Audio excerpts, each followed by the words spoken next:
Pues si duermo.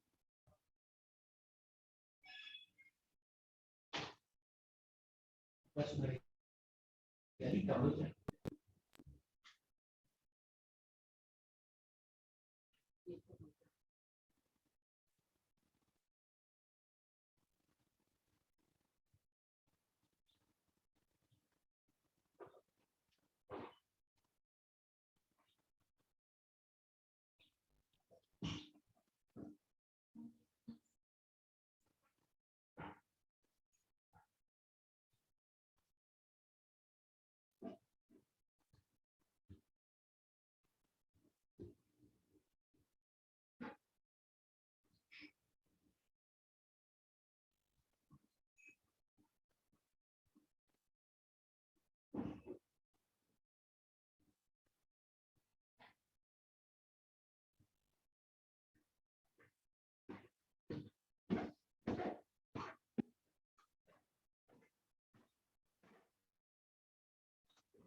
Hola, buenos días, ¿cómo les va?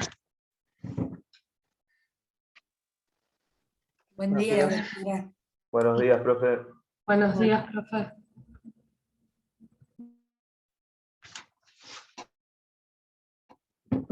Bueno, vamos a ampliar acá. Bien. Vamos a esperar un poquitito más porque son 24 nomás. Mientras, si quieren, les voy contando todo el lío que tenemos con el tema de los parciales, porque la facultad fijó para rendir en día sábado. Sábado 2 de octubre y sábado 16 de octubre el recuperatorio. Nosotros estamos, vamos a hablar con las autoridades para tratar de que sea esa semana de octubre, o sea, el 7, el 8 de octubre y el 16. Porque al ser oral, el parcial, no necesitamos tener tantos días de diferencia. Cuando es escrito, sí, porque ustedes saben que tienen que contar con 7 días desde que tienen la nota. Pero como nosotros tomamos oral, la nota se la llevan enseguida. Estamos viendo cómo vamos a hacer, seguramente vamos a dividir, les vamos a decir una hora exacta, porque no les permiten a ustedes quedarse en los pasillos de la facultad. Entonces, vamos a ver si lo podemos organizar. Yo había pensado también, a lo mejor, porque son muchos, pero tengo que hablarle y pedir permiso. Tal vez yo puedo tomar por Zoom y que la doctora Ledesma tome presencial, pero no sé si lo puedo hacer. Tengo que pedir autorización porque esto no depende de la cátedra, depende de la facultad. Y la facultad, la idea es que los exámenes todos sean presenciales.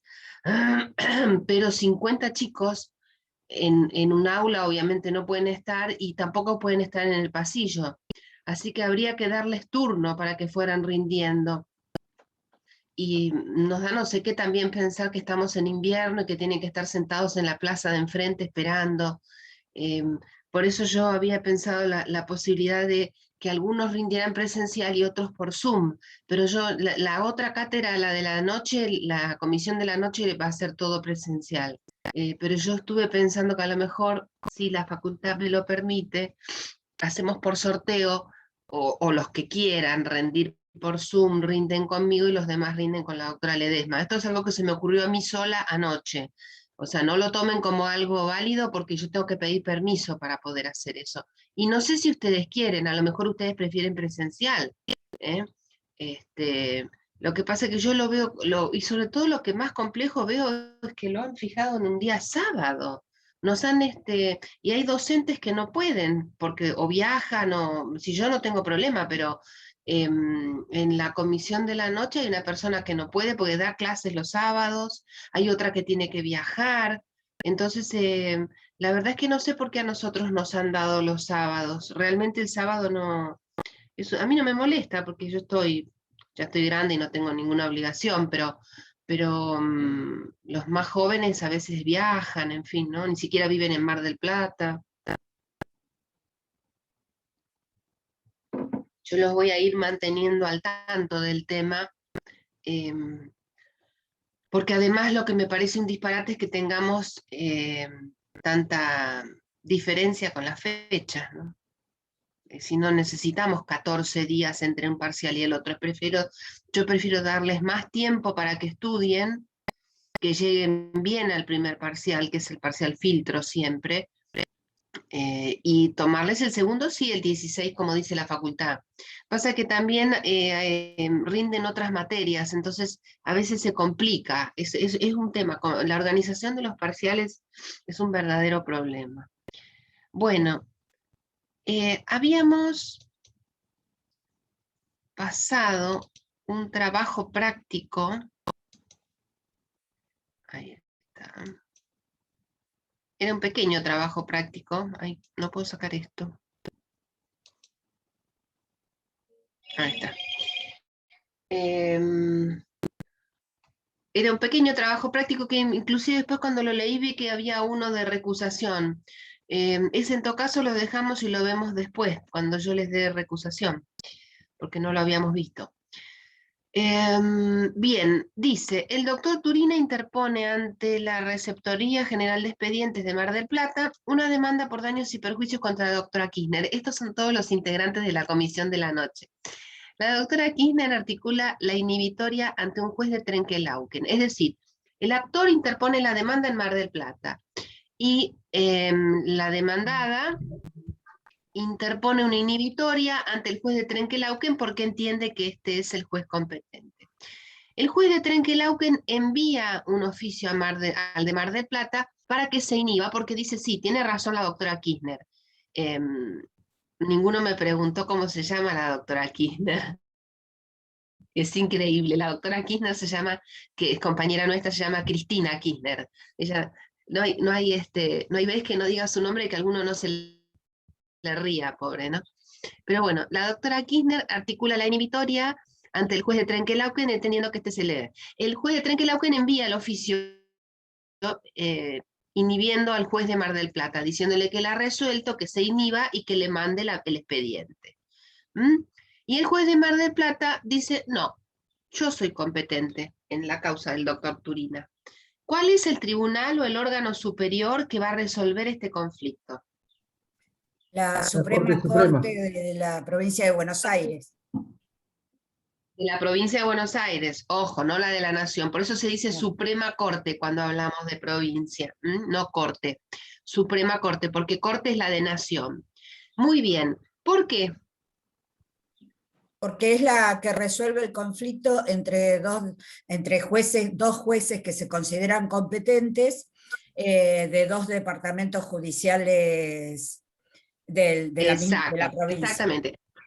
Podría suceder, ojo, que podría suceder que haya dos departamentos judiciales, y que en uno de esos no haya cámara, ojo. Entonces, ahí y tal vez la Cámara de Mar del Plata, por ejemplo, fuera competente también para Dolores, por decir de alguna manera. Eso pasa cuando en el Foro Federal pasa. No sé si ustedes vieron cuando se armó toda esta bataola de la causa esa armada contra el fiscal, bueno, sustanciada contra el fiscal Stornelli. La causa originariamente tramitaba en Dolores, pero no había Cámara Federal en Dolores. Terminó resolviendo la Cámara Federal de Mar del Plata. Son departamentos judiciales distintos, sin embargo, al no tener Cámara Dolores, tenía como tribunal de alzada el de Mar del Plata. Esto no sucede en Provincia de Buenos Aires en el ámbito ordinario, provincial, porque todos tienen Cámara. No hay ningún, que yo recuerde, no hay ningún departamento judicial que no tenga Cámara. Por eso es que resuelve la Suprema Corte. Porque en este caso en particular, Trenquelauquen tiene Cámara también, y Mar del Plata también. Entonces, el órgano inmediatamente superior no es el mismo para Mar del Plata que para Trenquelauquen, porque cada uno tiene su propia Cámara. Entonces, el común que tienen es la Suprema Corte. Eso la respondieron todos bien. Pasamos el de recusación y después en todo caso volvemos. Acá dice, el señor Félix Ferrán, que es otro integrante de cátedra, pide una cita con usted en su estudio jurídico. En dicha reunión le informa que desde el 2 de febrero del año 2020 se encontraba vacacionando con su familia en la ciudad de Pinamar. Que el día 3 de febrero, mientras cruzaba la calle principal, es atropellado por el señor Patricio Gropo, que es otro integrante de la cátedra, que es mi hijo, quien venía contestando un mensaje de texto y no vio, estos son tremendos, y no vio que el semáforo cambió a rojo. Que por dicho hecho se fracturó su pierna derecha y estuvo 45 días en cama. Por otra parte, le manifiesta que desea iniciar una acción de daños y perjuicios. De los datos que le entrega a su cliente, sugiere las siguientes circunstancias. El hecho ocurrió el 3 de febrero del año 20. El lugar del hecho, Pinamar, Departamento Judicial de Dolores. La víctima, o sea, el futuro actor, vive en Mar del Plata y el demandado también vive en Mar del Plata. De acuerdo a estos datos, ¿en qué departamento judicial iniciaría las acciones por daños y perjuicios? ¿Cuál es el órgano competente? Pinamar. Lugar del Es hecho del elección, ilícito. es elección del lugar del actor, hecho. en realidad. La elección del actor. También es elección del Sí, actor. esa elección. Puede elegir el actor. Muy bien. La primera opción, El domicilio del demandado. claro, la primera opción es el lugar de hecho porque es un cuasidelito y porque está contemplado en el Código Procesal. Pero el código le da la posibilidad de elegir el domicilio del demandado también, que en realidad, si uno se pone a analizar, es lo que más le conviene al actor, porque el actor también vive en Mar del Plata. De todas maneras, todos contestaron bien. El señor Rubén García, esta no sé si estaba, sí estaba también. El señor Rubén García lo llama a su estudio. En dicha conversación le manifiesta que él mismo se encuentra domiciliado en la Ciudad Autónoma de Buenos Aires, que con fecha 2 de abril del 19 celebró un contrato de locación con el señor Juan Pérez respecto de un inmueble que está en la ciudad de Mar del Plata. El señor García es locador y el señor Pérez es locatario, o sea, es un contrato de locación, que desde el 19 del 2019, de diciembre, el señor Pérez, no, o sea, el inquilino no le abona los alquileres. Ustedes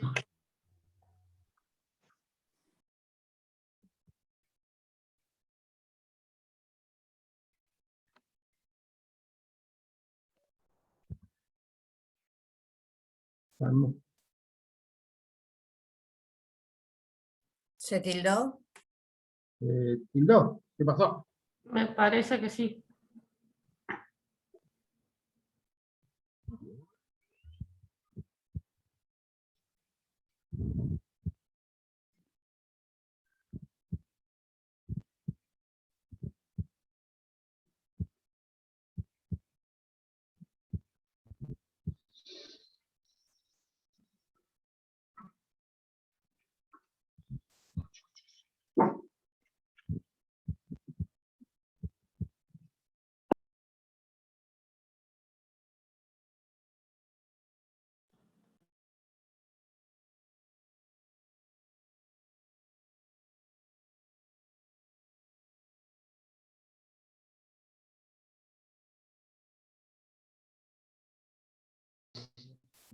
Chicos, la profesora está acá en la reunión porque veo que soy el hospedador y ni idea.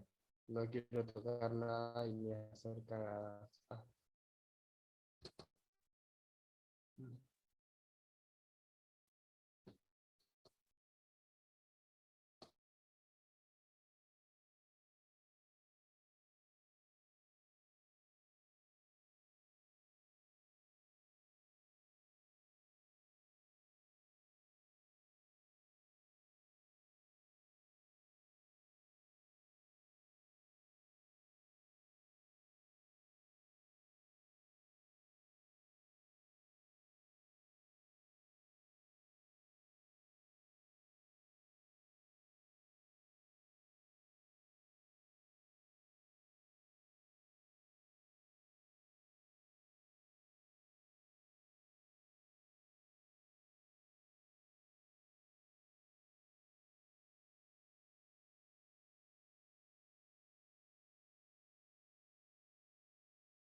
No, profesora, no conectó el audio aún.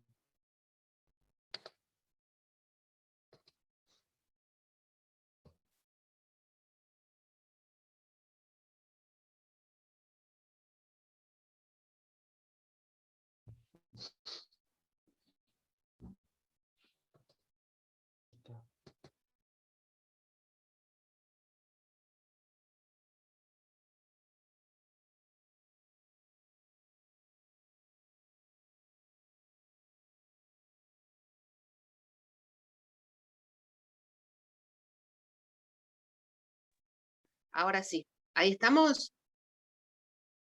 Sí, profe, Sí, se sí. escucha bien. Está muy Bueno, muteada, ¿saben qué pasa? No profe. sé qué me pasó, que no me quedé sin conexión en la computadora. Y yo me fui a fijar a ver si tenía internet y tengo internet, Ahí ¿no? sí, ahí sí. Claro, lo malo es que no puedo compartir pantalla acá porque además no tengo los archivos. Vamos a hacer una clase diferente y yo después les voy a subir porque no hay caso, no me puedo conectar. Lo intenté varias veces, la primera vez que me pasa esto.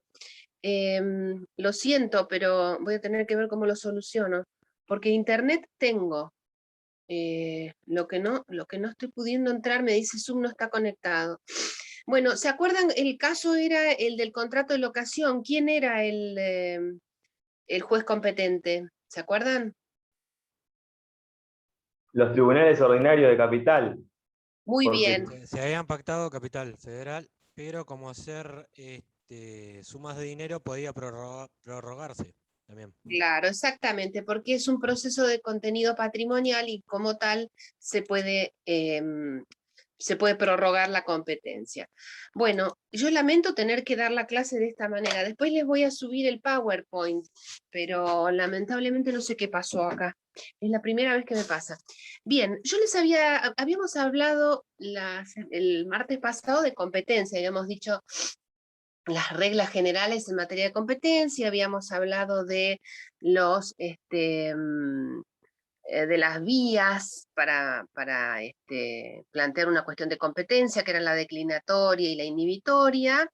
Habíamos dado las excepciones a la regla del 5, y nos había quedado colgadito el tema de la competencia federal.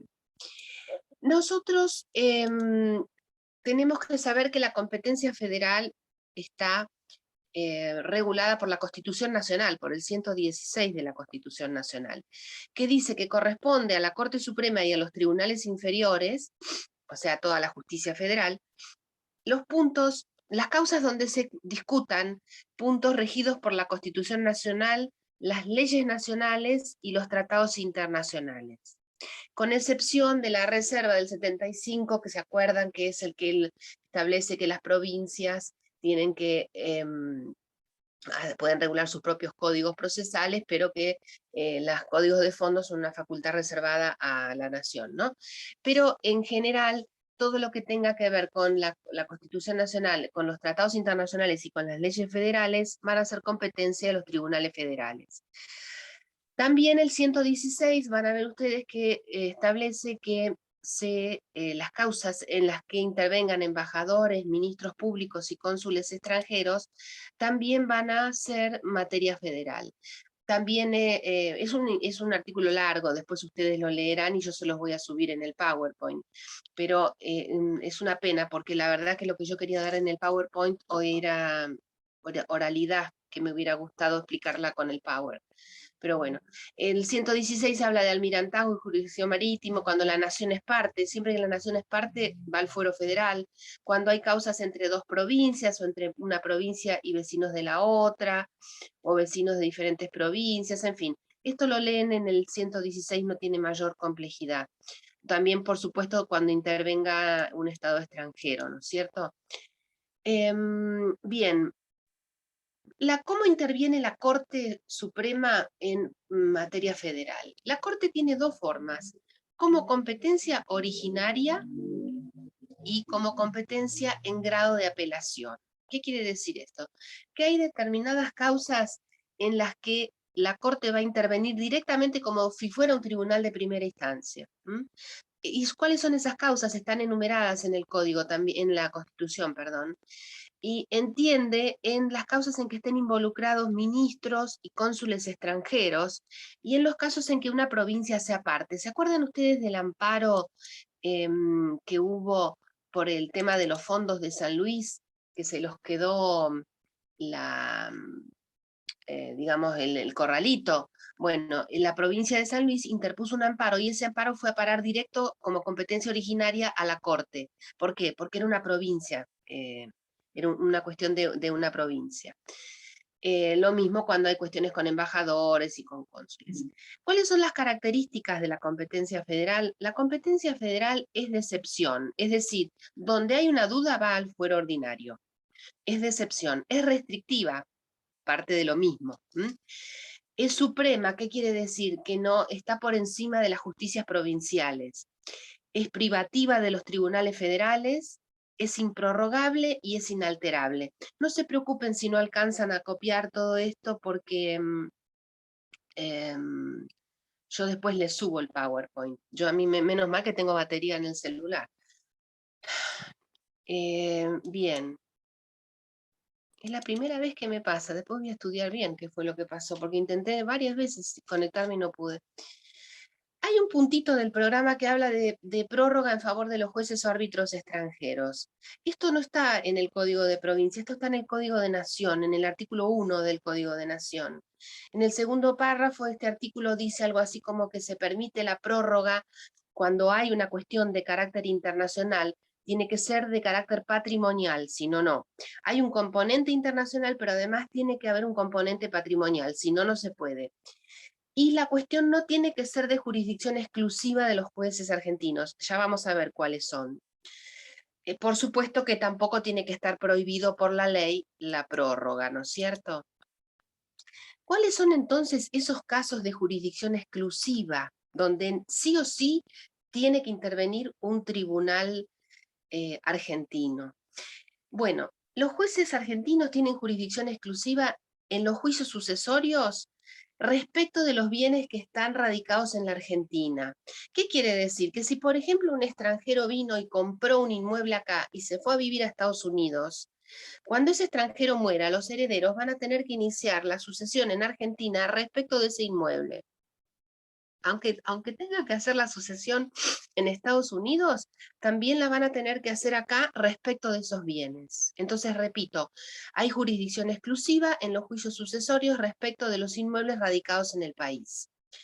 Y también hay jurisdicción exclusiva cuando hay varios concursos preventivos que se abren en distintos países, pero en el nuestro va a tener jurisdicción exclusiva respecto de los acreedores locales. Estos van a postergar a los extranjeros.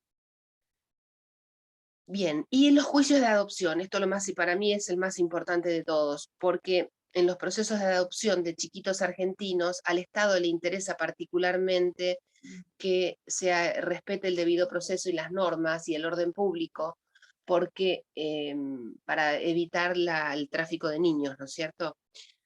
Por eso es que en esos casos se establece, tal vez el más importante, ¿no? Bueno, a ver cómo vamos de batería, bien. Lo de acreedores locales, que no lo llegué Que a... no lo entendiste, es cuando hay pluralidad de concursos, se abre el concurso en el país y los acreedores locales postergan a los extranjeros. ¿Esto sabés cuándo pasa? Igual lo van a ver en concursal. Cuando, por ejemplo, una empresa tiene filiales en otros países y concursa o quiebra. Entonces, los acreedores extranjeros van a abrir el concurso afuera, pues no les conviene venir acá. Pero cuando se abre el concurso en el país, los acreedores locales se pueden presentar en la Argentina, ¿me entendés? La Argentina tiene jurisdicción exclusiva respecto de ese concurso que se abrió en el país y de esos acreedores. Es para evitar que tengan que ir a litigar a otro lado. De todas maneras, lo que más me interesa que sepan es el caso de adopción y del sucesorio, porque lo del concurso lo van a ver cuando vean concursal con más detenimiento, más complejo de explicar. Bueno, tenemos también el tema, voy a terminar con este punto y voy a intentar ingresar de nuevo, porque a mí me aparece como que yo no tengo internet. que no tengo internet, y yo tengo internet porque el aparato está prendido. Tendría que bajar y desenchufarlo. Bueno, seguimos un ratito más. Recusación y excusación. La recusación y excusación es un derecho considerado como una garantía de imparcialidad. ¿Para qué? Para separar al juez cuando hay determinadas circunstancias que a mí me hacen presumir que este juez no va a ser imparcial, porque una garantía constitucional es la imparcialidad de los jueces. Si yo veo que este juez es muy amigo de la parte, o es pariente del abogado, yo tengo motivos fundados para pensar que este juez no va a ser imparcial. Entonces yo ahí puedo recusarlo. Hay dos clases de recusación, la recusación sin causa, sin expresión de causa, y la recusación con expresión de causa.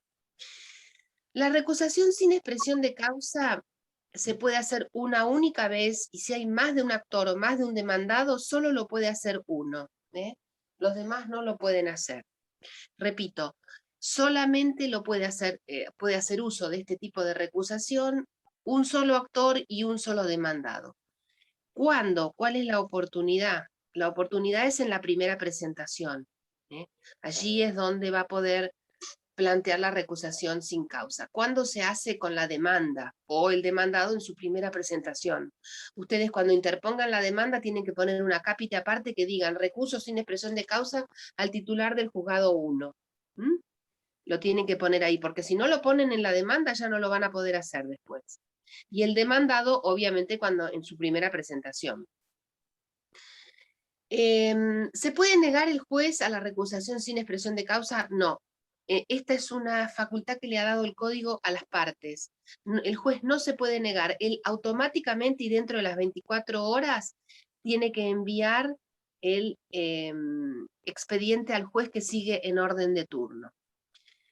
Lo que sí es pregunta de examen es si las actuaciones se suspenden mientras pasa todo esto de la recusación. No, la recusación no suspende el trámite ni los plazos, ni tampoco el cumplimiento de las medidas que ya están ordenadas, ¿no? Recuerden que tanto la recusación con causa como la sin causa no suspenden el trámite del proceso. Ahora bien, la recusación sin causa en el Código de Provincia solo está previsto para los casos de jueces de primera instancia. Repito, la recusación sin expresión de causa en el Código nuestro está previsto solo para los jueces de primera instancia, no para Cámara ni Corte, Suprema Corte. En cambio, y tampoco proceden los juicios sumarios y sumarísimos. En cambio, en el Código de Nación sí está permitida la recusación sin causa de los jueces de Cámara. Está permitida. La recusación con expresión de causa. Son circunstancias, acá es diferente, acá hay causa para recusarlo. Yo tengo dudas sobre la independencia de este juez. Entonces, el artículo 17 del Código enumera un montón de supuestos en los que yo puedo recusar. Con causa. Tengan cuidado, chicos, cuando a veces uno les pregunta, en tal supuesto, ¿se puede recusar con causa al juez? Porque todos entran por el aro. Revisen bien cada uno de los artículos, porque no es lo mismo litigante que letrado. No es lo mismo. Van a ver. El primer inciso nos dice parentesco por consanguinidad, dentro del cuarto grado y por afinidad dentro del segundo grado, con las partes sus letrados o mandatarios. Entonces, si el juez del 1 es mi hijo o mi padre, lo vamos a poder recusar con causa. En cambio, fíjense, tenemos otro caso también con el letrado. El segundo inciso dice, tener el juez o sus parientes, interés o sociedad con alguno de los litigantes, sus letrados o mandatarios. En cambio, cuando ustedes sigan leyendo los otros incisos, no va a hablar del letrado o del mandatario, va a hablar de la parte. Dice, tener el juez pleito pendiente con el recusante. El pleito es con la parte, no con el abogado. Ser acreedor, deudor o fiador de alguna de las partes. con excepción de los bancos oficiales. El juez será acreedor, ¿se entiende? 0, haber sido denunciador o acusador del recusante ante los tribunales, o denunciado o acusado ante los mismos tribunales con anterioridad a la iniciación del pleito. Después, yo los leo rápido porque después los van a leer ustedes, si no se me va a acabar la batería. Haber recibido beneficios de importancia, tener amistad, enemistad, odio o resentimiento con alguno de los litigantes. En este caso del odio y la enemistad, ha habido jurisprudencia encontrada, porque a veces el abogado está enemistado con el juez, y entonces, pero ¿saben qué pasaba? Que los jueces en general son los que se excusan. Si bien no está previsto específicamente, la realidad es que la jurisprudencia lo ha admitido. Después, otra causal, haber sido defensor o de alguno de los litigantes, o haber emitido dictamen, opinión o dado recomendaciones antes de comenzar el pleito. Esto puede pasar. Puede pasar que el juez sea consultado por la parte, que es porque son conocidos, o porque, por ejemplo, fueron a un evento académico y esta persona le dice, mire, doctor, yo tengo un asunto así. Y resulta que ese asunto así después le cae al juez. Y el juez dio recomendación. El juez mismo se tendría que apartar, pero si él no lo advierte, puede ser recusado con causa. Yo les puse en la filmina, que ustedes no están viendo, en letra grande, que nunca procede la recusación con causa por ataques u ofensas al juez después de comenzado el litigio. ¿Por qué? Porque hay abogados pícaros que les cae el expediente en un juzgado que saben que les va a ir mal, y entonces ofenden al juez, de alguna manera. En este caso no procede la recusación, porque son ofensas proferidas con posterioridad. Bien. Trámites. La oportunidad para recusar con causa es en la primera presentación. El ejemplo que habíamos visto de los casos prácticos que yo les di, si yo mal no recuerdo, lo tenía por acá, era a ver, esperen, déjenme que, pues son muchas cosas a la vez para una persona grande. Acá está. Dice, su cliente le comenta que hace un mes se enteró que el juez que entiende en el proceso donde reviste calidad de parte actora contrajo una deuda en dinero con el abogado de la contraria. Indique qué le respondería a su cliente. ¿Se lo puede recusar con expresión de causa? ¿Se lo puede recusar sin expresión de causa o no se lo puede recusar? ¿Qué contestan? No se puede recusar. que se No, puede no se lo recusar con expresión de causa. No se puede. Que no se puede. No se puede, porque como No es se una puede. causal No sobreviviente, se puede. tenés 5 días. No se puede Me surge la porque duda si el abogado Y es además no parte. se había no, porque enterado es hace el un mes abogado, ya. no es la Y la- parte. No es la parte No, del abogado que tiene bueno, la deuda. muy bien. Primero, que la deuda de dinero la contrajo con el abogado, no con la parte. Y además, ya se enteró hace un mes. Y tenía 5 días, ¿entienden? Bien. La parte de del mes yo lo ocultaría, diría que me enteré en ese momento.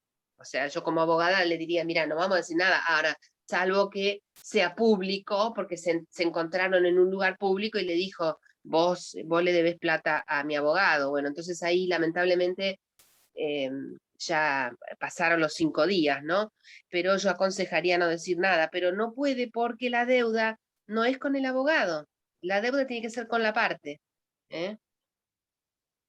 Bien, acá dice, la oportunidad es en la primera presentación y si es sobreviniente, porque puede pasar que la causal sea sobreviniente. En general es cuando uno se entera, lo sobreviniente es cuando uno se entera. Dentro de los 5 días de conocida la causa y antes de que el expediente quede en estado de dictar sentencia. La recusación de un juez, ¿cómo es el trámite de la recusación con expresión de causa? Bueno, yo presento el escrito, tengo que manifestar, fundar bien y ofrecer prueba, por si acaso. Porque puede pasar que el juez diga, sí, tiene razón, hago lugar a la recusación, pero el juez puede decir, no, no es ninguna causal de las del 17. Entonces, si el juez se opone a la recusación, ¿qué va a hacer el juez? El juez va a emitir un informe y va a armar un pequeño expediente con eso y lo va a mandar a la Cámara, porque es la Cámara la que lo va a resolver.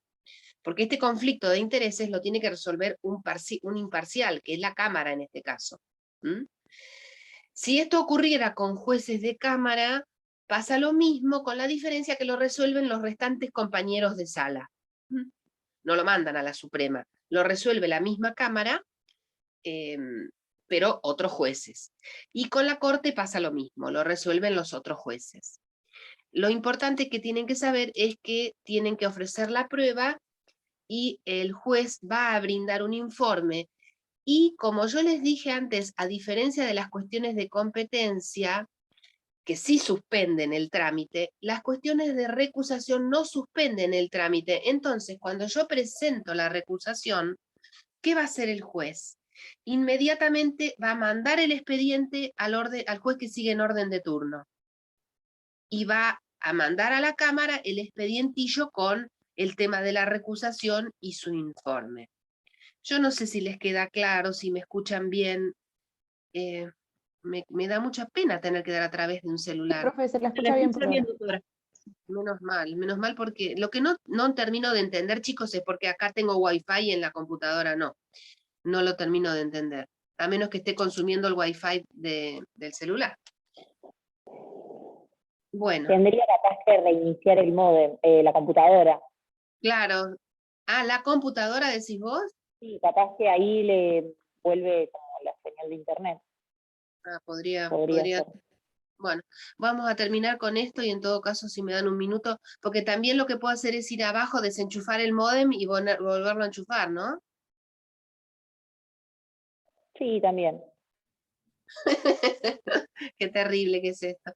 Bueno, en cuanto a la prueba de la recusación con causa, se va a producir dentro de los 10 días, se puede ofrecer nada más que 3 testigos, y luego la resolución se dicta en 5 días. ¿Qué pasa si se rechaza la recusación? Bueno, se le notifica al juez que tiene el expediente que lo devuelva. Así de sencillo. Bien. Hay una facultad que contempla el código, que se la da al juez, que es la posibilidad de que se excuse, es decir, que no espere a que lo recusen, sino que él se excuse. ¿Por qué? Porque si él se llega a enterar que, por ejemplo, es un pariente el que está litigando y no se excusa, y la otra parte se llega a enterar, lo puede acusar a través de jury de enjuiciamiento, porque es causal de mal desempeño. Por eso los jueces siempre revisan muy bien quiénes son las partes y los abogados antes de meter los dedos y firmar y aceptar la competencia, porque corren el riesgo de ser acusados de mal desempeño. Bueno, voy a hacer una cosa, porque lo que tengo que dar ahora es algo que yo necesito que lo vean en el PowerPoint. Es el tema de oralidad. Ustedes me van a aguantar 5 minutos, yo voy a bajar, primero que nada voy a hacer lo que me dijo la compañera, voy a apagar la computadora. A ver, mamita, si puedes apagar, aunque sea apagar la computadora. Sí, la computadora la puedo apagar. Y me voy a ir abajo, que es donde tengo el módem. Aguántenme en línea, por favor.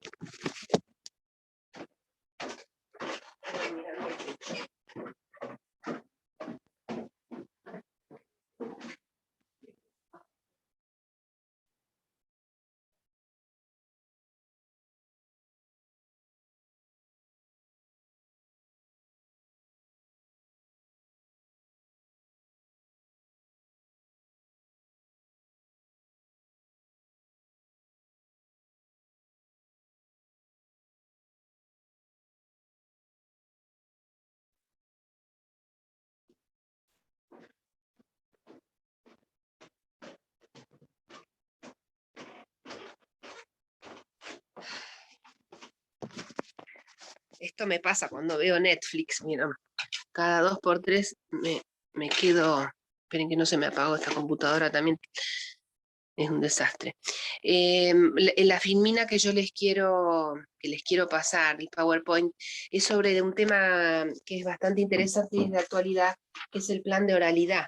Mientras les voy contando que el plan de oralidad de los juzgados civiles y comerciales es un proyecto que se empezó a desarrollar en el año 2016, o sea, tiene unos cuantos años, que tampoco lo implementó el Ministerio de Justicia y Derechos Humanos de la Nación, o sea, viene de arriba.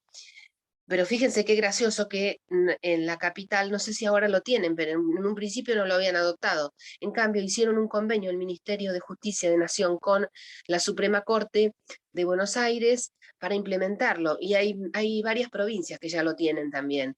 La verdad que es una buena iniciativa, no fue un invento argentino, como la virome, sino que vino de la ONU esto. En el año 2015 más o menos se empezó a hablar de todos estos temas yo sigo hablando y voy tratando de, no ven que no se me conecta a internet, no sé qué es lo que está pasando. Me sigue apareciendo sin conexión.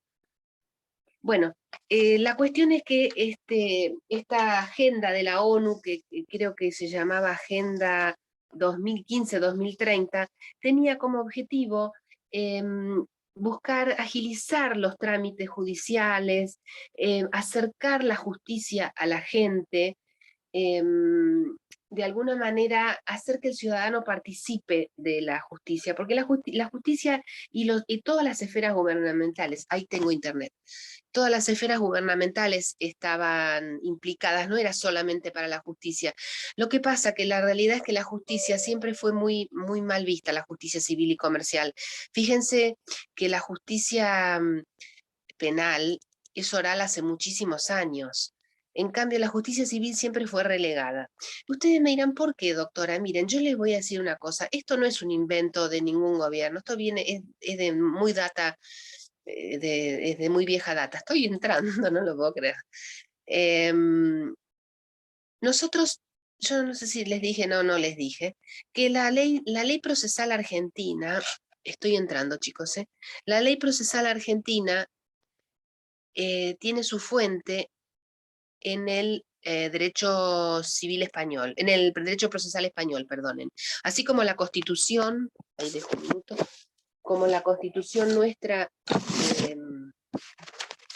tomó las fuentes de la Constitución americana de Estados Unidos, la ley, pero que lo tiró, esperen un minuto,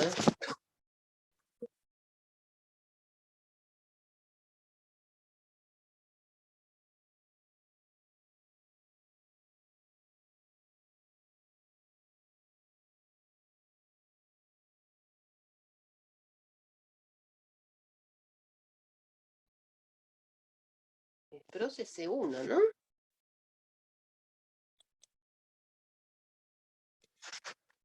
Ahora sí me está conectando. Se ve que... Ay, qué bueno. Qué bueno verlos de nuevo. Ahí estamos. Bueno. Parezco tarada y encima tengo delay. Pero bueno, por lo menos puedo... Lo único que ahora tengo que buscar el PowerPoint. Si me esperan un minuto. Uy, no, acá no. Me equivoqué. Profesora, disculpe, mientras tanto le puedo hacer una consulta. Sí, dale. Antes de que avance. Mientras busco. Hoy había dicho que en la recusación, tanto con o sin causa, no se suspendían las actuaciones, pero había dicho que en otra cosa sí, y justo se me cortó el audio. En la competencia, en competencia. Ah, en competencia. En competencia. Las cuestiones de competencia no suspenden. Qué bueno, chicos. Estoy muy contenta que pude volver. Nunca me había pasado, miren que hace rato que doy este tema. ¿Lo pueden ver? Ay, no sé por qué lo ven tan feo. A ver, esperen. Sí, se ve, profe. Sí, espera, pero voy a volver a hacerlo porque no sé por qué les aparece con todo esto. No, a mí no me da la cabeza para hacer tantas cosas, ¿vieron? Bueno, mala suerte, a ver.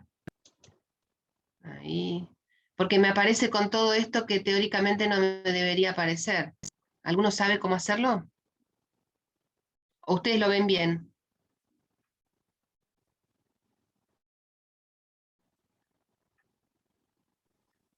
Yo no sé cómo se saca eso, pero se ve bien, doctora, no se preocupe. ¿Sí? ¿Se ve bien? ¿F5 no era? ¿F5? Ay, espérate que para colmo de males no veo 2 en un burro. ¿Vos de qué decís? ¿Dónde está el F5 en el teclado acá? ¿O tengo que poner F5 nomás? No, en el teclado, en las funciones de arriba del todo. Está escape, F1, Pero F2 y no veo F5 quieto. F5, ¿eh? Arriba de todas las teclas de arriba, doctora. Sí, las veo, las teclas, pero no alcanzo a leer F5. Ah, sí, ¿cómo quieren que vea esto? Esperen. Imposible. ¿Cuál será el F5? Qué desastre acá. Noche, F5 no. Bueno, a ver. Vamos a probar una cosa. Voy a dejar de compartir. No, sigue saliendo así. ¿No será porque habré entrado mal? A ver. Ténganme paciencia porque yo lo voy a solucionar. Unidad 3. A ver. Porque no, me sigue saliendo así. A ver.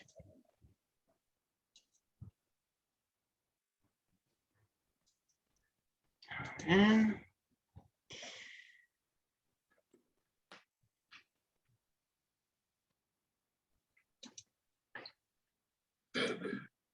Bueno, lo dejamos así y lo seguimos viendo. Ven, acá lo que yo les decía, es un programa de generalización de la oralidad en los procesos de conocimientos civiles y comerciales. Profe, Sí, profesora, ¿no lo ven? disculpe. ¿Puede apretar arriba, clic derecho y le va a aparecer contraer barra de opciones, creo? A ver, ¿a dónde? Para pausar. Arriba a la derecha, ¿dónde? Más arriba, donde está la barra, toda esa que usted quiere sacar. Sí, pero ¿en qué lugar? ¿Hago clic en cualquier lado? Ahí. Agregar, Sí, a ver minimizar. ahí, ahí. Clic derecho. Ah, sos un genio. Sos un genio. Bueno, bárbaro. Ay, esto me va a volver loca. Yo estoy muy grande, pero bueno, trato de ayornarme. Proceso de conocimiento. Por eso quería que lo vieran, porque este cuadro está muy bueno. Este Power lo hizo mi hijo, yo lo retoqué un poco, porque les da un pantallazo de lo que es el proceso. Fíjense, ustedes tienen demanda, los recaudos de la demanda están en el 330. Pueden ampliar la demanda. ¿Qué va a pasar después? Esa demanda se va a notificar. Ya vamos a ver la semana que viene que si bien el código establece el 135 y todo, ahora están introduciendo nuevas formas para notificar la demanda. La Suprema Corte ha alargado un montón de acordadas desde que empezó la pandemia y ha cambiado muchísimas cosas del código que en realidad la verdad que no es muy legal porque el código está por encima de una acordada de la Suprema Corte. Lo han hecho con la intención de agilizar los trámites y porque con el tema de que no se podía manejar el papel, buscaban las maneras, pero la realidad es que el traslado de demanda tiene que seguir siendo como dice el 135, porque es uno de los casos en los que no se puede hacer en forma electrónica. Pero bueno, ya lo vamos a ver la semana que viene. Y la acordada 3397 es la que le explica al oficial notificador cómo tiene que hacer la diligencia. Una pregunta que suele hacer la doctora Ledesma siempre es, ¿qué postura puede adoptar el demandado frente al traslado de la demanda? Es decir, cuando recibe la cédula de traslado de demanda. Bueno, el demandado puede no comparecer, en cuyo caso, si está debidamente notificado, la otra parte puede pedir la rebeldía, puede comparecer y no contestar la demanda, puede tranquilamente comparecer y no contestar la demanda, solamente constituir domicilio, se puede allanar, obviamente, y puede contestar la demanda o poner excepciones e inclusive puede reconvenir. Esto es un repaso de lo que puede ocurrir. ¿Cómo sigue el proceso? Bueno, Si no hay hechos controvertidos y conducentes, ¿qué va a pasar? Se va a declarar la cuestión de puro derecho. Pero si hay hechos controvertidos y conducentes, el juez va a abrir a prueba el expediente. De todas maneras, cuando el juez abre a prueba, la contraparte tiene 5 días para oponerse, porque dice, no, la verdad es que esto es una cuestión de puro derecho, puede oponerse. En el supuesto de la declaración de puro derecho, bueno, después del traslado por su orden en el juicio ordinario, en el sumario y sumarísimo no existe, el expediente queda en estado de dictar sentencia. En cambio, acá es donde entra a jugar, cuando hay apertura a prueba, el plan de oralidad. Porque el plan de oralidad fue pensado básicamente para la parte de la prueba, que es donde más se demoraban los juicios. Porque hasta la traba de la litis, más o menos los plazos se respetan, salvo que, bueno, hayan excepciones de previo y especial pronunciamiento, pero si no, en líneas generales no era lo que más demoraba. Lo que más demoraba era la parte de la prueba. Para eso se planteó este plan que vamos a ver ahora. Una vez que termina la audiencia de vista de causa, que es lo último, si no hay alegatos, se pasan para sentencia, y si hay alegatos se alega, y después quedan los autos para dictar sentencia. Y después viene la parte recursiva. Bien. Estos dibujos que pone mi hijo son, yo saqué varios porque eran muy cómicos, pero bueno, este lo dejé porque es la imagen de lo que tiene la gente, el ciudadano común de la justicia, que es lenta, sí, es justa pero es lenta. Entonces, la realidad es que esta oralización ha venido a tratar de modificar en parte, y lo ha logrado, esta visión tremenda que tiene la ciudadanía de nosotros, de los abogados y de los jueces. Lo que pasa es que no es un invento, ya les digo. Nosotros teníamos al doctor Morelo, que era un procesalista de provincia de Buenos Aires, que él ya había hecho un proyecto en el año 90, qué sé yo, no sé, en el año de ñaupa, 80 y pico, había hecho un proyecto para modificar el código y había introducido un montón de reformas que agilizaban los trámites, sobre todo los trámites del juicio ejecutivo, que son la mayoría de los juicios, porque la realidad es que hay muchísimos juicios ejecutivos. Hay fueros donde, digamos, por ejemplo, en Capital Federal, el 70% de los juicios son juicios ejecutivos en el fuero comercial. En Provincia de Buenos Aires es distinto porque el fuero civil y comercial están juntos.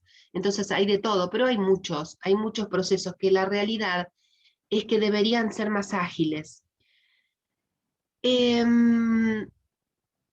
¿Por qué es que se tenía esta visión deformada de un juez que era un mero espectador frente al proceso que tenía adelante?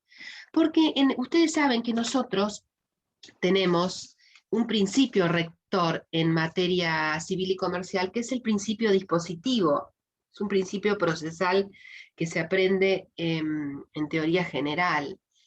¿En qué consiste el principio dispositivo? El principio dispositivo, en realidad, establece que las partes son las que tienen que aportar los hechos y la prueba al proceso, pero no son los dueños de los tiempos del proceso, no son dueños del expediente. Uno cuando habla de mi expediente, no es mi expediente.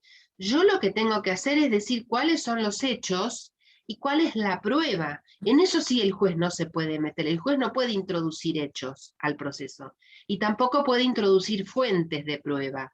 Hay algún supuesto por ahí colgadito, que lo vamos a ver más adelante, en el que el juez en realidad en forma indirecta trae una fuente de prueba al proceso que no estaba incorporada. Pero en líneas generales, la idea es que esto es facultad de las partes y el juez ahí no se puede meter.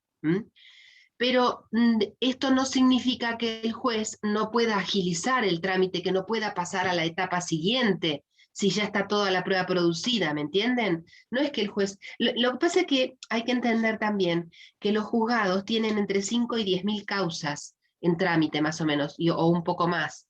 Entonces es imposible que el juez saque del casillero el expediente, lo mire y dice, este está para dictar sentencia.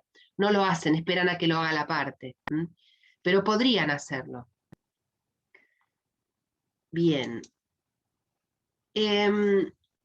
¿Por qué es que hablamos de la velocidad o de los tiempos? Porque ustedes saben que desde que se modificó la Constitución argentina y se introdujo el Tratado de San José de Costa Rica, se incorporó este artículo que está acá, de la Convención, del Pacto, que establece que los plazos, que básicamente que deben, en los procesos judiciales se deben respetar las debidas garantías y que tiene que ser, la sentencia tiene que ser dictada en un plazo razonable. Esto ustedes ya lo saben porque han visto derechos humanos y constitucional.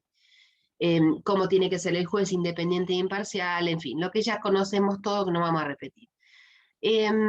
Hay casos paradigmáticos como el caso Fornerón, el caso Furlan y el caso Memoli, que fueron casos en los que se llegó a la Corte Interamericana por la gran demora que había en los tribunales argentinos. El caso Fornerón es para mí, porque los otros en definitiva son cuestiones económicas, pero el caso Fornerón es el más sensible. Fornerón era un señor que tuvo una hija, fuera del matrimonio, no estaban casados, y la madre biológica, cuando nace la criatura, la entrega en adopción. Las malas lenguas dicen que la vendió. Esto ocurrió en la provincia de Entre Ríos. Esta mujer da en adopción a la criatura, nunca lo citan al padre. Cuando el padre se entera, empieza el derrotero en los tribunales argentinos para poder revocar esa adopción, porque él quería ser reconocido como padre y sobre todo quería tener contacto con la criatura. Bueno, le dieron por la cabeza en los tribunales argentinos, terminó yendo a la Corte Interamericana, y cuando la criatura tenía 12 años, la Corte Interamericana le permitió revincularse. No le dio la adopción, pero le permitió, porque ya a esa altura del partido era un daño tremendo para la criatura, que tenía otros padres, pero permitió la revinculación. Fue un caso, la verdad, muy, muy grave. Para mí es el más grave, digamos, de los que uno recuerde, ¿no?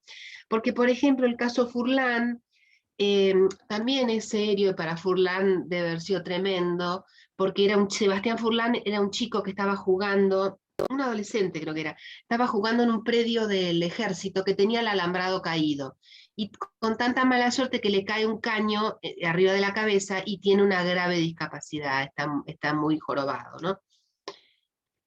Empieza también el derrotero en los tribunales argentinos por daños y perjuicios. La sentencia de Cámara en el fuero civil se llegó a la sentencia después de 10 años. En realidad, ustedes dirán qué barbaridad, y bueno, más o menos, para lo que demoran los procesos en Argentina no es tanto.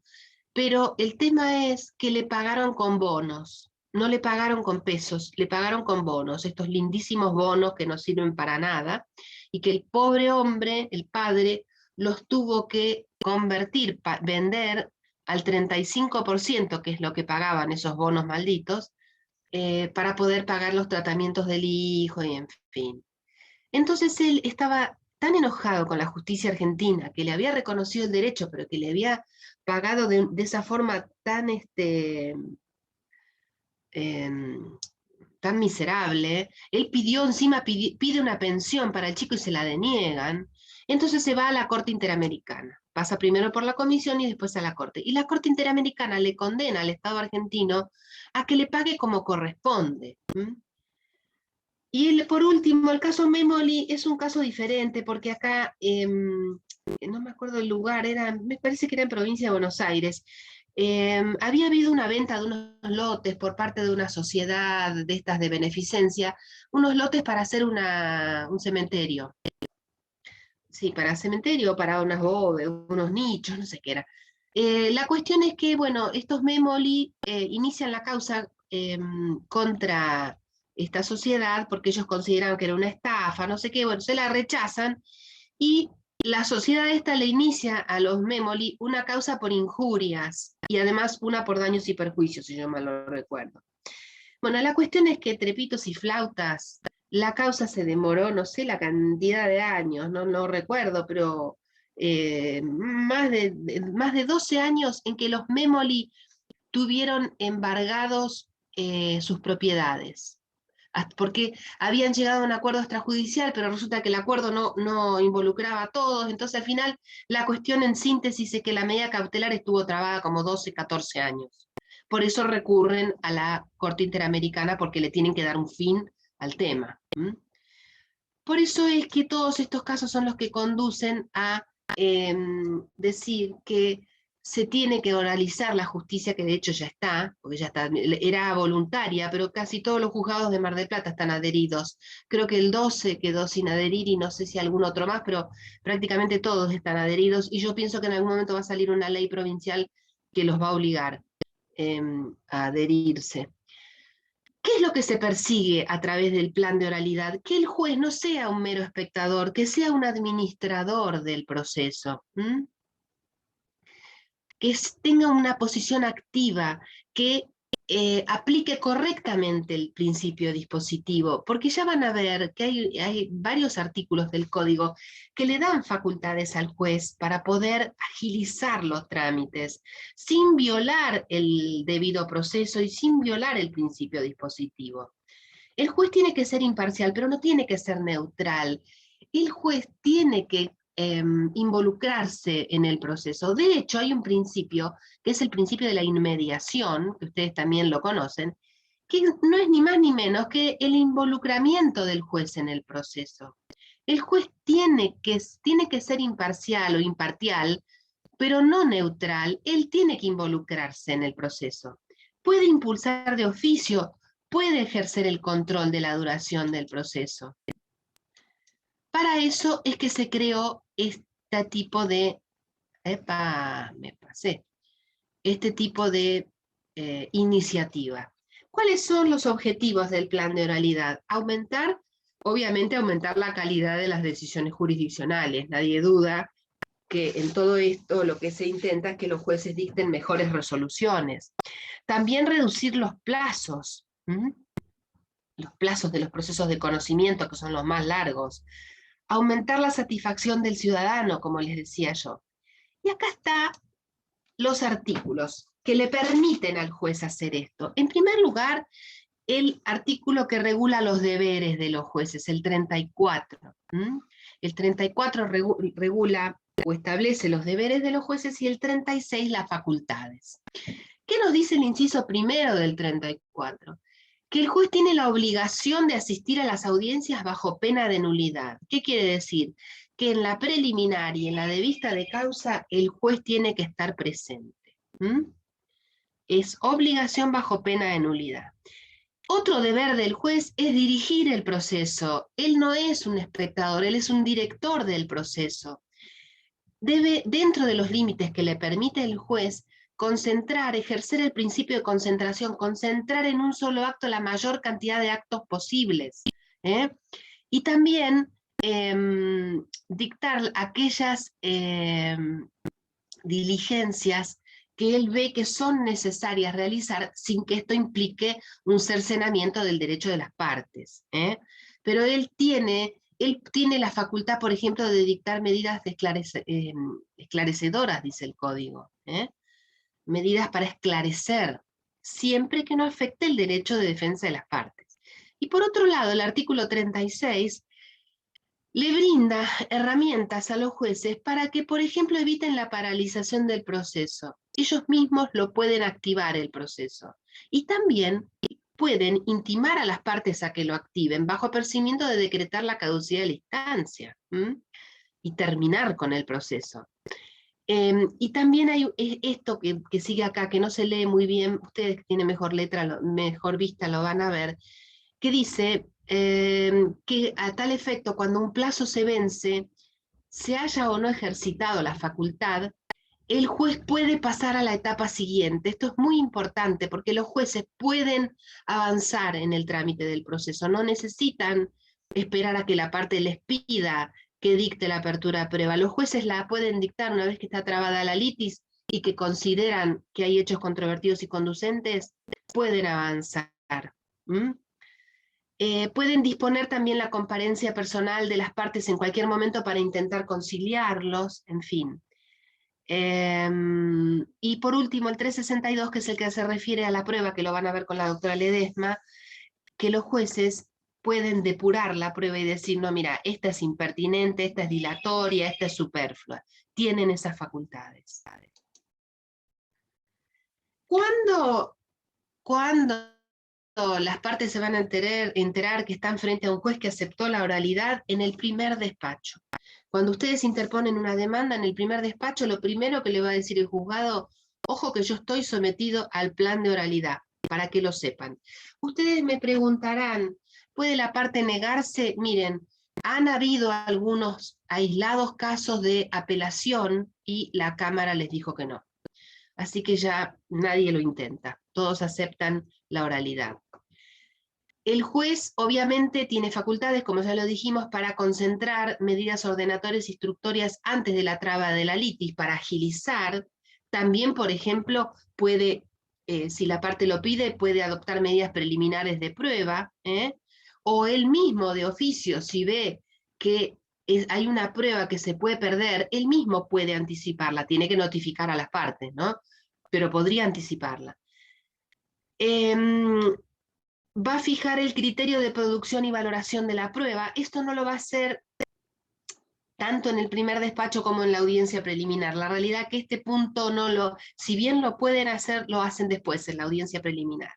Y le van a advertir a las partes que tengan cuidado con la caducidad de la instancia, porque la caducidad de la instancia se puede decretar de oficio. Entonces el juez les va a advertir, tengan cuidado porque ahora yo soy director del proceso y yo lo voy a activar. Bien, esta es una pregunta que me hacen siempre, ¿cuándo se fija la audiencia preliminar? Miren, yo les voy a decir, el plan de oralidad contiene un error, que es decir que el juez va a fijar en el primer despacho la audiencia preliminar. En Provincia de Buenos Aires no se fija en el primer despacho. ¿Por qué? Porque la audiencia de vista de causa, ya vamos a ver, que aparte de intentar conciliar a las partes, tiene un montón de otros objetivos que no se pueden hacer si no se ha trabado la litis. Entonces, la audiencia preliminar se fija una vez que está dictado o con el dictado de la apertura a prueba, porque ahí el juez ya va a poder calcular los tiempos, ¿me entienden? El juez dice, yo dicto la apertura a prueba.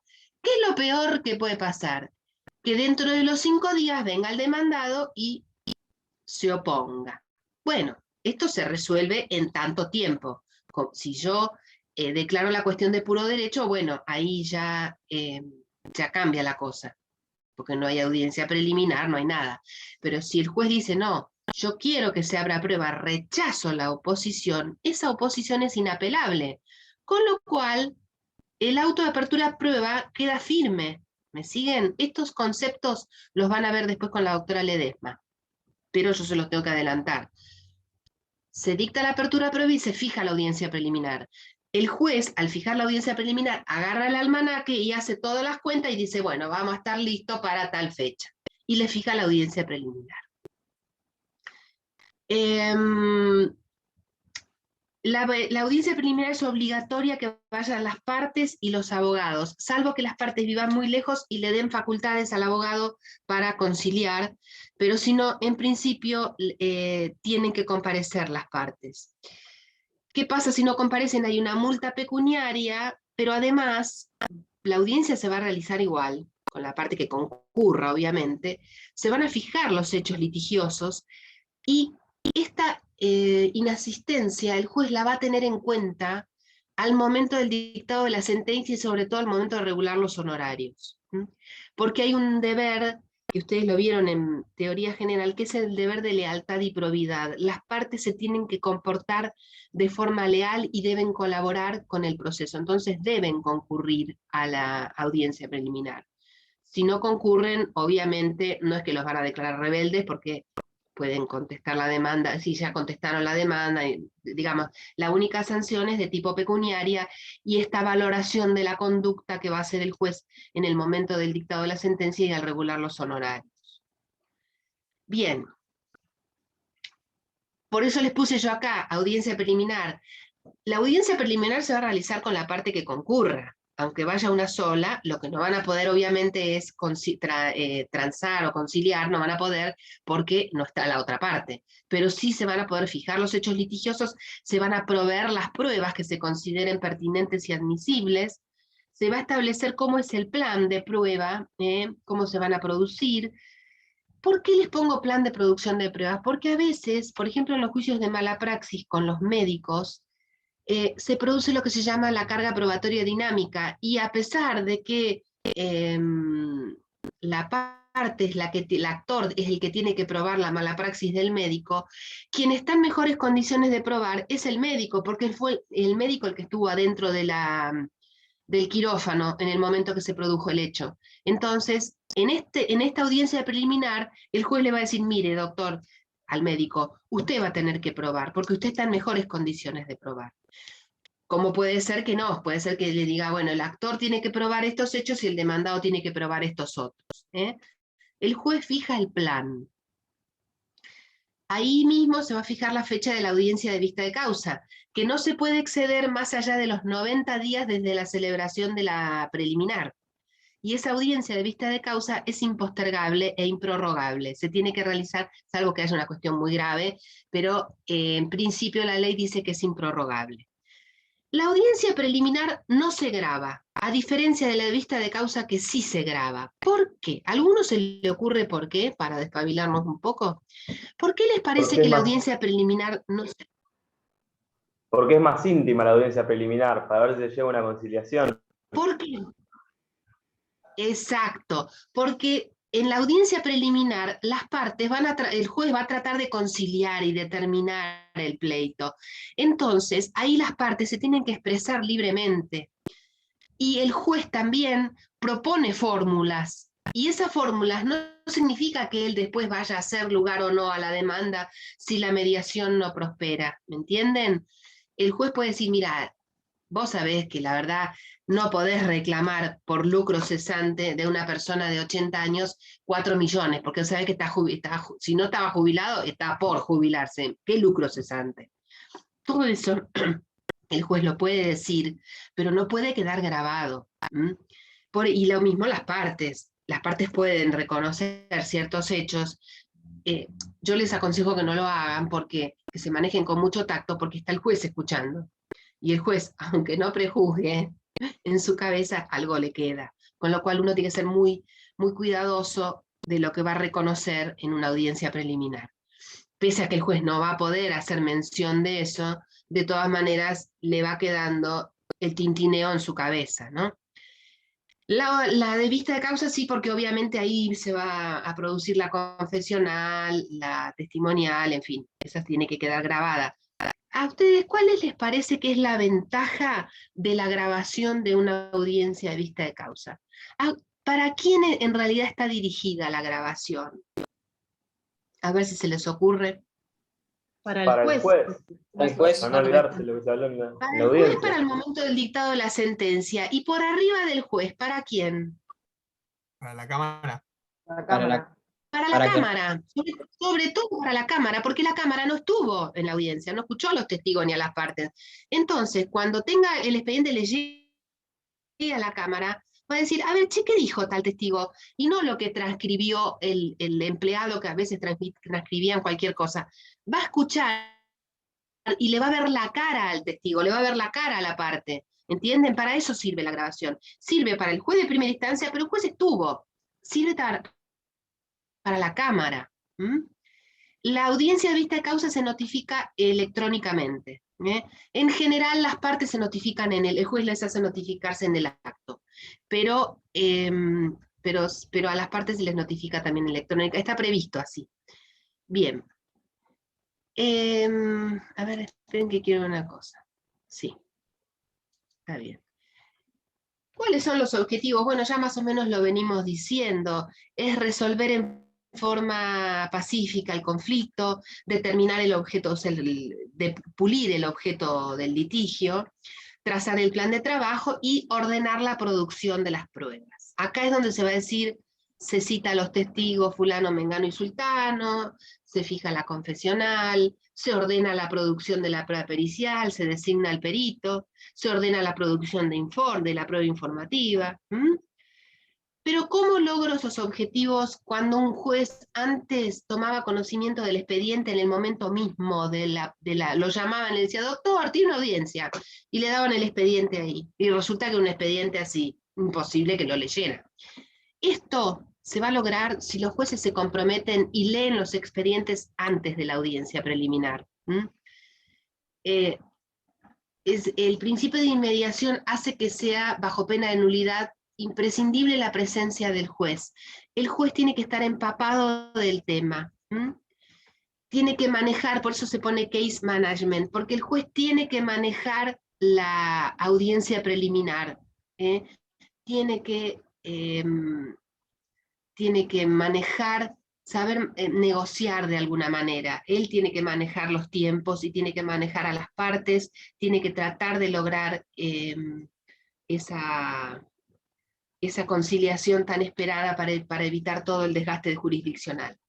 ¿Por qué le ponemos acá figura de los contratos procesales? Porque hay muchas cosas que el código establece que los tiene que hacer una parte o la otra, o de una determinada manera o de otra. Pero no son cuestiones donde esté involucrado el orden público, entonces las partes pueden pactar sobre esas pequeñas cosas. Por ejemplo, que se comprometen a traer los testigos a la audiencia de vista de causa. Ellos asumen la carga de traerlos, o que se notifican, por más que en la audiencia preliminar se hace notificar a las partes de la audiencia de vista de causa, pero que se notifican, que no van a esperar a que les llegue la notificación de la vista de causa. Obviamente que a los testigos, si uno pidió la citación, hay que hacerles la cédula, pero la parte puede aceptar hacer la carga de comparecer, ¿me entienden?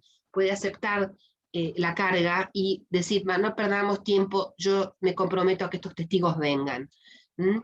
En fin, hay cosas que se puede a través de la figura de los contratos procesales pactarlo entre las partes. Fijar, por ejemplo, el plazo para que el perito produzca la pericia. El código en realidad, si ustedes buscan, van a ver que no tiene plazo el perito. Sí tiene que estar agregada la pericia para la audiencia de vista de causa, pero las partes pueden ponerse de acuerdo y decirle, che, fijémosle el plazo de 30 días para que presente la pericia. Y el juez lo va a ordenar así. Y bueno, por supuesto, el objetivo primordial es llegar a una conciliación.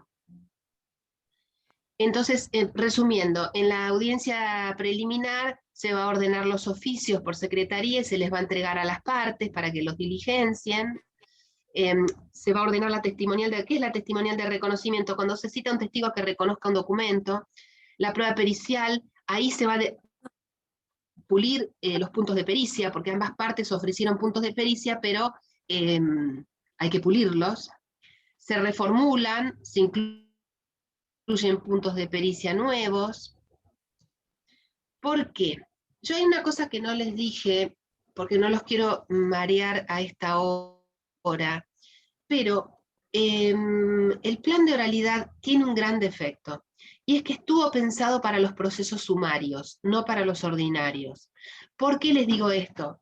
Porque nosotros estamos hablando de proveer la prueba en la audiencia preliminar, cuando en realidad en los procesos sumarios la prueba se ofrece con los escritos constitutivos, entonces sí podemos hacer esto. Pero en los procesos ordinarios, donde la prueba se ofrece después de quedar firme el auto de apertura a prueba, esto no se podría dar.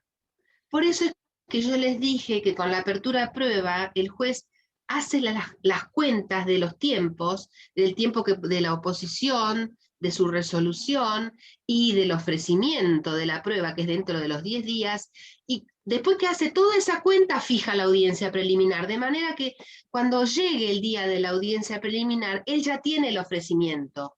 ¿Me siguen? Lo voy a repetir nuevamente. El plan de oralidad estuvo pensado para los procesos sumarios.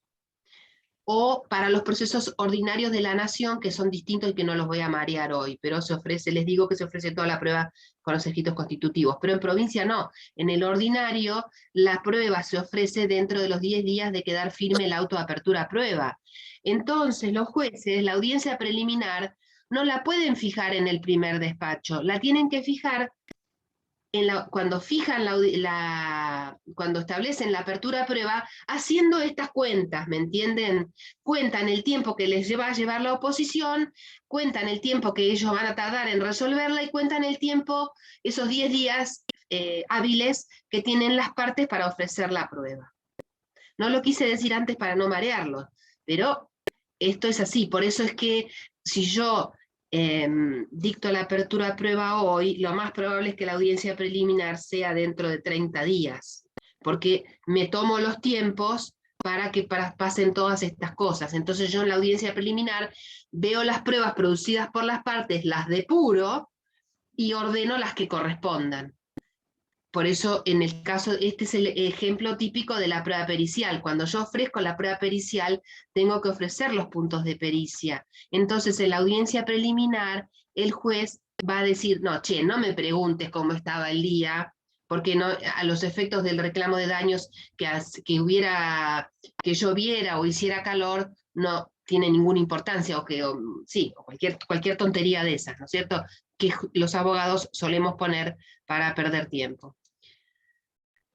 Se pueden incluir puntos de pericia, el juez puede incluir puntos de pericia también. Le pide a las partes que digan qué es lo que quieren probar con determinado testigo, porque nosotros, en tren de ofrecer testigos, para perder tiempo ofrecemos cualquier cosa, y hay testigos que no sirven para nada. Cuando no tenemos ningún testigo todo sirve, pero cuando tenemos, por ejemplo, los testigos que estuvieron en el hecho, ¿para qué quiero un testigo de oídas? No me sirve. Yo quiero los testigos presenciales. La notificación por medio de escritos judiciales, lo que yo les decía, se puede pedir que se los notifique, digamos, judicialmente, por cédula, no por escrito, no sé por qué ponen acá por escrito judicial, pero sí van a quedar notificados los abogados de la fecha de la audiencia, van a quedar notificados en ese acto, con lo cual no tenemos que mandarles la cédula. El principio de concentración de los testigos tratar de que sea en el mismo día, el juez puede interrogarlos, las partes de la audiencia confesional se notificaron en la audiencia preliminar, las partes se notificaron también de la testimonial, a los que hay que notificar es a los testigos, porque los testigos no van a la preliminar. Hay libre interrogatorio por parte del juez, me voy a apurar porque lo quiero terminar hoy. La audiencia de vista de causa, bueno, ya pasó la preliminar, llegamos dentro de los 90 días a la audiencia de vista de causa.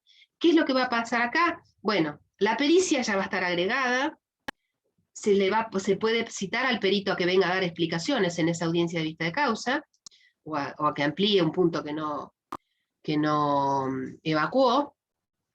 Se va a tomar la prueba confesional, se va a tomar la prueba testimonial, y los informes ya tienen que estar agregados también, porque no se olviden que los informes en papel nos los dieron en la audiencia preliminar. Va a ser videograbada, ya dijimos cuáles son los beneficios, y si queda alguna prueba pendiente de producción, hay que ver qué tipo de prueba es, si se puede acusar la caducidad, se acusa la caducidad, o se puede acusar la negligencia. Luego, esto en realidad está mal puesto acá, porque la sentencia y los honorarios se van a dictar después, pero no sé por qué lo pusieron acá. ¿Cuáles son los problemas surgidos durante esta implementación?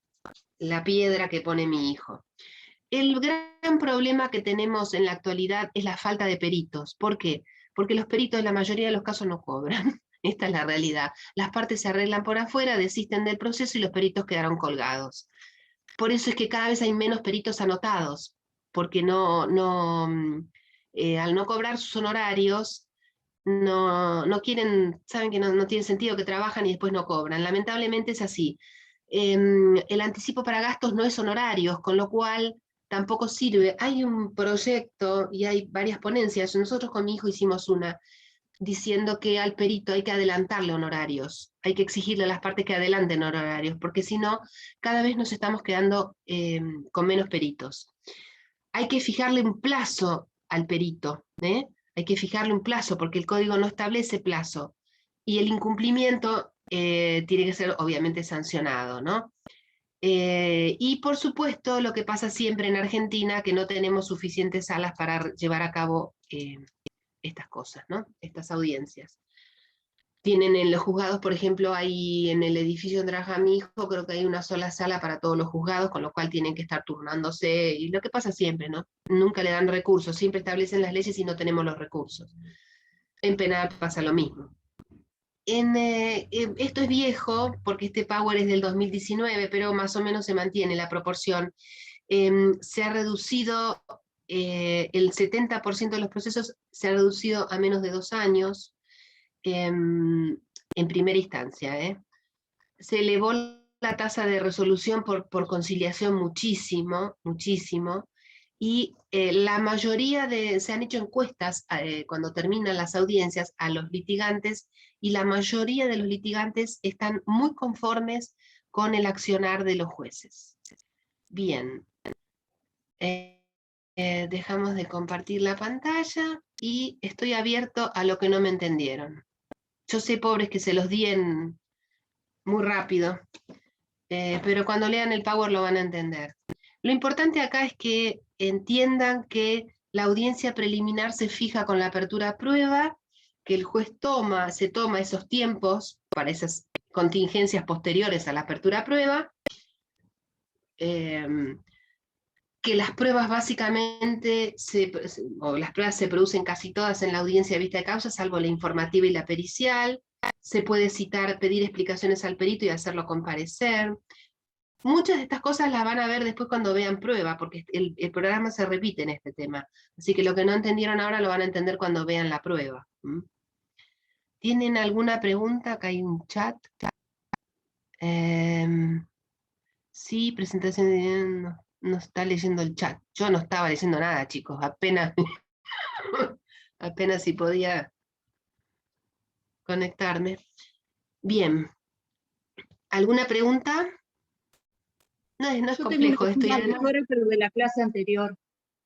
Decime. Yo cuando habló de la declinatoria y la inhibitoria, que la inhibitoria procede solo en provincia de Buenos Aires, ante jueces de distintas circunscripción territorial dentro de la provincia. Y cuando son de 2 provincias distintas, entonces ¿cuál usamos? Se ordena el archivo.